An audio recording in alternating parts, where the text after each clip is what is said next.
This was way back nang nasa high school pa lang ako. I was studying in a Catholic school from elementary to high school. So pag high school ka na, uso ang recollection or retreat for juniors and seniors. So yung batch namin nag-recollection sa isang retreat house sa Tagaytay.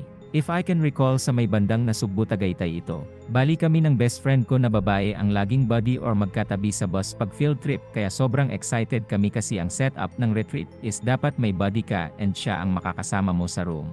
11 AM.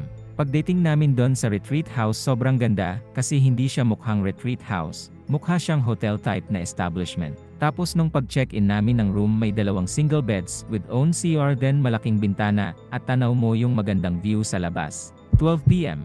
After namin mag-settle down pagdating dun, pinagpahinga muna kami ng mga kasamang teachers. It's around afternoon na nun, kaya kami ng best friend ko nag-ikot-ikot muna kami sa paligid. Sa pag-ikot namin napuntahan namin ang nasa likod na part nung retreat house na parang may malaking outdoor activity hall. Then may nakita kaming madre na nakatayo doon. As a laking Catholic school nagbigay respect kami kay sister. Good afternoon, sister. Binati pa namin, nginitian lang kami ni sister sabay lakad papalayo sa amin. Kaya dinadma na lang namin kasi nag-roll call na rin yung teacher namin for merienda and activities. 8:30 PM. Dinner time, nagtanong best friend ko bakit di daw na niya nakita yung madre na nakita namin sa activity hall ng buong araw. Sabi ko na lang baka hindi siya kasama sa batch na to na magre-recollection. Bali 4 na madre ang kasama namin since 4 na sections kami. Ang na-assign sa section namin ay si Sister Rosalie. After namin mag-dinner bumalik na kami sa kanya-kanyang rooms namin. So kami ng best friend ko nagkwentuhan lang kami sa loob ng kwarto, habang yung ibang kasabayan namin nagpupunta pa sa ibang rooms, at nagliliwaliw since binigyan nga kami ng free time. 11 PM.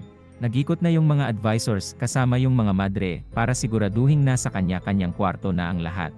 Kami ng best friend ko napasarap yung kwentuhan namin kaya di kami agad nakatulog nung gabi na yon kaya tinuloy na lang namin yung pagkwento ng kung ano-ano. 2:45 AM. Sa sobrang sarap ng kwentuhan namin di namin namalayan ang oras. Mag 3 AM na pala sabi ko sa kanya. Oo nga no. Sagot naman niya. Bigla kaming nakaramdam ng gutom. Yung mga pagkaing dala namin ay pinaiwan sa kantin. Tara punta tayo sa kantin, sabi ko. Nung time na yon bawal lumabas ng room since late na nga. Sinubukan naming sumilip sa pinto. Pagsilip namin sobrang dilim nung buong lugar.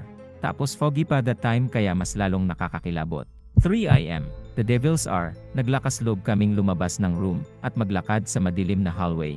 Di naman sobrang dilim dahil may ilaw pa rin coming from the rooms na magkakatabi at ilaw sa mga santo sa hallway. Biglang may naaninag yung best friend ko na papalapit sa amin. Nanlamig na lang kaming dalawa at paglapit sa amin namukhaan namin siya. Yun yung madring nakita namin nung hapon. Ay sister kayo po pala. Sabi nung best friend ko. Iha, why are you still outside? It's already late. Banggit nito sa malumanay na boses. Nagugutom po kasi kami kaya pupunta po sana kaming kantin para kumain, sabi ko. Sige samahan ko kayo. Sabi nung madre. Sister is leading the way that time. Tapos naririnig namin while walking na bumubulong si sister ng parang Latin na di ko maintindihan kasi mahina lang yung boses niya habang sinasambit yon. Pero di na namin masyado pinansin akala namin nagdadasal lang siya. Pagdating namin sa kantin, yung best friend ko dumiretso dun sa table kung saan nakalagay mga pagkain. Ako naman hinahanap ko yung plastic na may pangalan ko. Then sabi ko sa best friend ko, tulungan mo kaya ako. Nagtaka ako bakit hindi siya sumasagot pagtingin ko sa kanya. Nakatulala lang siya habang nakatingin sa pintuan ng kantin, mga 10 talampakan galing sa amin. Andun si sister, nakatingin lang rin siya sa amin, pero yung ngiti niya ay kakaiba, yung parang evil look tapos nakasilip lang siya sa pinto, at kalahati lang yung kita namin sa kanya. Then yung bulong niya na Latin na kanina mahina, ngayon papalakas na ng papalakas at nag-iiba na rin yung boses niya habang nanlilisik yung mga mata na parang galit na galit. Kaya napasigaw yung best friend ko.